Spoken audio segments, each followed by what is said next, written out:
2 अक्टूबर 2025 की रात को शहर के किनारे एक भूली हुई फैक्ट्री में सन्नाटा छाया हुआ था। ये फैक्ट्री कभी मजदूरों की आवाज़ों और मशीनों की गूंज से भरी रहती थी, लेकिन अब वहाँ सिर्फ सन्नाटा और अतीत की परछाइयाँ थीं। चाँद की रोशनी मुश्किल से अंदर की धूल और जंग को छू पा रही थी। हर कोने में अंधेरा पसरा था।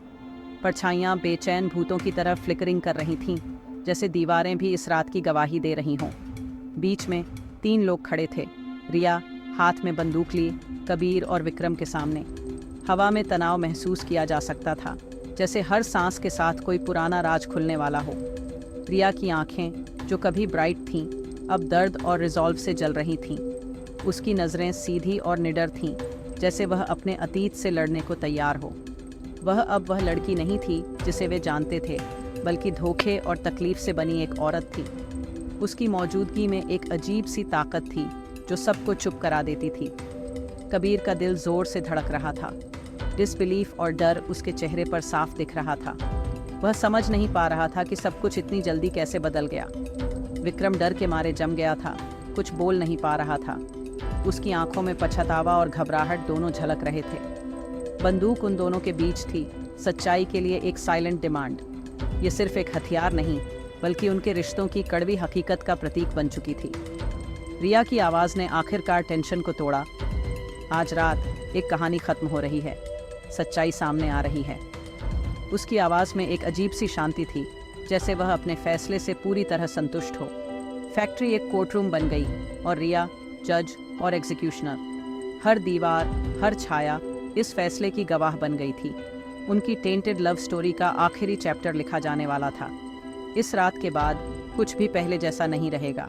यहाँ सिर्फ सच्चाई और अतीत की गूंजें बचेंगी। रिया, ये क्या है? बंदूक नीचे रखो, कबीर ने हाथ ऊपर करके कहा। कुछ घंटे पहले वे फ्यूचर प्लान कर रहे थे, अब एक बंदूक ने उन्हें बांट दिया था। विक्रम घबराया हुआ कबीर के पीछे छिप गया, भागने के लिए डेस्परेट था। ये पागल हो गई है कबीर, उसने चिल्लाया। रिया की नज़र ठंडी थी। नहीं विक्रम, मैं आखिरकार सेन हूँ, मुझे अब सब दिख रहा है। वह कबीर की ओर मुड़ी, उसकी आंखों में दर्द झलक रहा था। तुम्हें जानना होगा कि आदित्य के साथ सच में क्या हुआ था। यह नाम हवा में भारी सा लटका हुआ था, उनके अतीत का एक भूत। आदित्य सिर्फ मरा नहीं, रिया ने स्थिर आवाज में कहा, उसका मर्डर हुआ था। कबीर पीला पड़ गया, विक्रम सहम गया। इस इल्जाम ने उनकी दुनिया को तोड़ दिया। रिया की बंदूक सिर्फ एक थ्रेट नहीं थी, ये सच्चाई की चाबी थी। उनके शेयर्ड ग्रीफ का इल्यूजन टूट रहा था। असली कहानी अब शुरू होने वाली थी। रिया ने एक फोन निकाला, आदित्य का फोन। मेरे पास प्रूफ है, उसने कहा, उसे ऊपर उठाते हुए। एक टैप से एक वीडियो चलने लगा। फैक्ट्री, कुछ महीने पहले। आदित्य और विक्रम बहस कर रहे थे, पैसे, धोखे, लालच के बारे में। तुम सब कुछ नहीं ले सकते विक्रम, आदित्य चिल्लाया। बहस बढ़ गई। विक्रम ने एक लोहे की रॉड पकड़ी। वीडियो में फेटल ब्लो दिख रहा था। विक्रम का गुस्सा मर्डर में बदल गया। कबीर हॉरिफाइड होकर देख रहा था। रिया ने यह सब रिकॉर्ड कर लिया था, शैडोज में छिपी हुई। वीडियो खत्म हो गया और भयानक सन्नाटा छा गया। रिया का हाथ कांप रहा था, लेकिन उसका रिजॉल्व साफ था। उसने आदित्य से अपना वादा पूरा किया था। सच्चाई उसके साथ नहीं मरेगी। अतीत जिंदा था और न्याय आने वाला था। वीडियो के बाद सन्नाटा छा गया, भारी, दम घोटने वाला। कबीर ने विक्रम को घूरा, हॉरर साफ दिख रहा था। विक्रम का मास्क टूट गया, वह रोते हुए गिर पड़ा। हाँ, उसने फुसफुसाया, मैंने किया था। उसका कबूलनामा एक टूटी हुई विनती थी, माफ़ी के लिए नहीं, बल्कि ऐसी समझ के लिए जो उसे कभी नहीं मिलेगी। वह सब कुछ लेने वाला था, मैं बस एक बराबर के रूप में देखा जाना चाहता था। पर उसने मेरा मजाक उड़ाया। सालों की जलन और रिजेंटमेंट बाहर निकल गई। रिया का चेहरा पत्थर जैसा था। तो तुमने उसे मार दिया, पैसे के लिए, अपने ईगो के लिए? विक्रम बस सिर हिला सका, हारा हुआ। धोखा सिंपल, भद्दा और कंप्लीट था। कबीर की दुनिया टूट गई, उसका दोस्त एक मर्डरर था। सच्चाई उतनी ही पैथेटिक थी जितना वह आदमी जो धूल में घुटनों के बल बैठा था। न्याय आखिरकार अनडिनाएबल था। कबीर का शौक ठंडे गुस्से में बदल गया। उसकी आंखों में अब सिर्फ सवाल और दर्द था, जैसे किसी अपने के धोखे ने उसकी आत्मा को झकझोर दिया हो। हमने तुम पर भरोसा किया था, उसने कांपती आवाज में कहा, जैसे हर शब्द उसके दिल से निकल रहा हो। हमने तुम्हारे साथ उसका मातम मनाया, तुम्हारे आंसुओं पर यकीन किया, तुम्हारे दर्द को अपना समझा। तुम हम सबसे झूठ कैसे बोल सकते हो?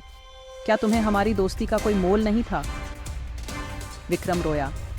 ये एक एक्सीडेंट था, मैं टूट गया था, मुझे समझ नहीं आया क्या करूं। लेकिन वीडियो ने कुछ और ही साबित किया। कोई एक्सीडेंट नहीं था, सिर्फ चॉइस थी। सच सामने था और अब कोई बहाना नहीं बचा था।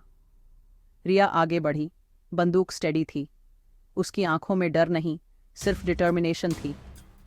आदित्य तुम्हारी लालच जानता था, उसने तुम्हारे इरादों को पहले ही भांप लिया था।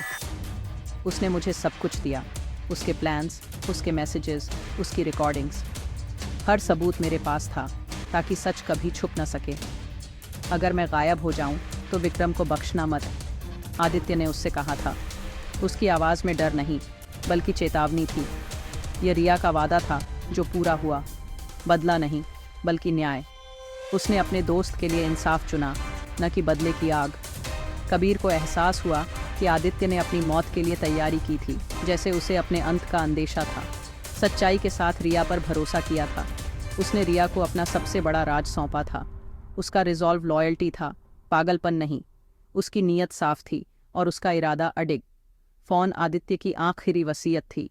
कब्र से एक आवाज़ जो सबको सच बताने आई थी। उनका मोबाइल वाला इश्क कबीर ने जितना सोचा था उससे कहीं ज़्यादा डार्क था। रिश्तों की परतें खुलती गईं और हर परत में एक नया सच छुपा था। सच्चाई आखिरकार सामने आ गई थी। अब कोई भी झूठ टिक नहीं सकता था।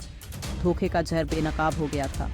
अब सबके सामने सिर्फ कड़वा सच था और कोई भी इससे बच नहीं सकता था। अचानक विक्रम एग्जिट की ओर लपका, भागने के लिए डेस्परेट था। वह मलबे पर चढ़ गया, लेकिन कबीर तेज था। गुस्से से भरा कबीर ने उसे जमीन पर गिरा दिया। उनकी लड़ाई रॉ थी, न्याय के लिए लड़ाई, दोस्ती के लिए नहीं। रिया देखती रही, उसका काम हो चुका था। सच्चाई सामने आ गई थी। पुलिस सायरन बजे, लाल और नीली लाइटें टूटी हुई खिड़कियों से चमकती हुई। अधिकारी अंदर घुस आए, चिल्लाते हुए, फ्रीज! उन्होंने विक्रम को हथकड़ी लगाई, उसे घसीटते हुए ले गए। फैक्ट्री में सन्नाटा छा गया, एक अलग सन्नाटा, खाली लेकिन शांत। गोस्ट्स का सामना हो चुका था, सीक्रेट्स सामने आ गए थे। आदित्य के लिए न्याय आखिरकार आने वाला था। लंबी रात खत्म हो रही थी। विक्रम के जाने के बाद टेंशन खत्म हो गई, सिर्फ थकावट बची। उस रात की घटनाओं ने सबको झकझोर कर रख दिया था। कबीर घायल और थका हुआ रिया की ओर मुड़ा। उसकी आंखों में चिंता और प्यार दोनों थे। जिसने आखिरकार बंदूक नीचे रख दी। यह एक बड़ा कदम था, एक नई शुरुआत की ओर। तुम मुझे बता सकती थी, उसने धीरे से कहा। उसकी आवाज में एक गहरी समझ थी। हम साथ में पुलिस के पास जा सकते थे। ये एक विश्वास का प्रस्ताव था, एक साथ खड़े होने का। रिया की आंखें आंसुओं से भर गईं, उसकी भावनाएं उमड़ पड़ी। मैं डरी हुई थी कबीर, उस डर ने मुझे जकड़ लिया था। आदित्य के बाद मुझे नहीं पता था कि किस पर भरोसा करूं। यह एक कठिन समय था। मुझे डर था कि तुम मेरा विश्वास नहीं करोगे। यह डर उसे अंदर से खा रहा था। उसने खुद को गले लगाया, आवाज कांप रही थी। यह एक अकेलेपन का क्षण था। प्यार तुम्हें कुछ भी करवा सकता है, यह एक शक्तिशाली भावना है। डर तुम्हें सब कुछ करवाता है। यह एक सच्चाई थी जिसे वे दोनों जानते थे। लेकिन एक बात कभी झूठ नहीं थी, मेरा तुमसे प्यार। यह एक सच्चा इकरार था। हवा अनकहे इमोशन से भरी हुई थी। यह एक गहरी समझ का क्षण था। उनकी पुरानी रियलिटी टूट चुकी थी, जैसे एक पुराना सपना। लेकिन कुछ नया बन सकता था। एक नई शुरुआत की संभावना थी। उनके रिश्ते को आग से परखा गया था और अब यह और भी मजबूत था। उसे फिर से बनाने का मौका मिला था। अज्ञानता पर नहीं, बल्कि हार्ड वन ट्रूथ पर। वे साथ खड़े थे, एक नई उम्मीद के साथ। एक ऐसी रात के सर्वाइवर्स जिसने सब कुछ बदल दिया। यह एक नई दिशा की ओर इशारा था। विश्वास का वादा रियल था। यह एक नई यात्रा की शुरुआत थी। एक नई सुबह संभव थी। यह एक नई कहानी की शुरुआत थी। कबीर ने दूरी कम की, रिया के हाथ अपने हाथों में ले ली। डर हमसे टेरिबल चीजें करवाता है, उसने धीरे से कहा, लेकिन प्यार हमें ठीक होने में मदद करता है। वह उसकी दीवारों को समझ गया था और उन्हें तोड़ने में मदद करने के लिए तैयार था। फैक्ट्री, जो कभी मौत की जगह थी, अब एक शुरुआत थी। हमारी कहानी अब से सच्चाई पर बनेगी, कोई और सीक्रेट्स नहीं। ये एक वाव था, एक ऐसा फ्यूचर जहां डर उन्हें फिर कभी अलग नहीं करेगा। रिया उसकी ओर झुक गई, राहत महसूस कर रही थी। जो वजन उसने उठाया था वह आखिरकार चला गया था। उसकी बाहों में वह सुरक्षित महसूस कर रही थी। बंदूक, फैक्ट्री, अतीत, सब कुछ फेडिंग अवे। उनका प्यार अंधेरे से परखा गया था, बच गया था। मोबाइल वाला इश्क, द एंड।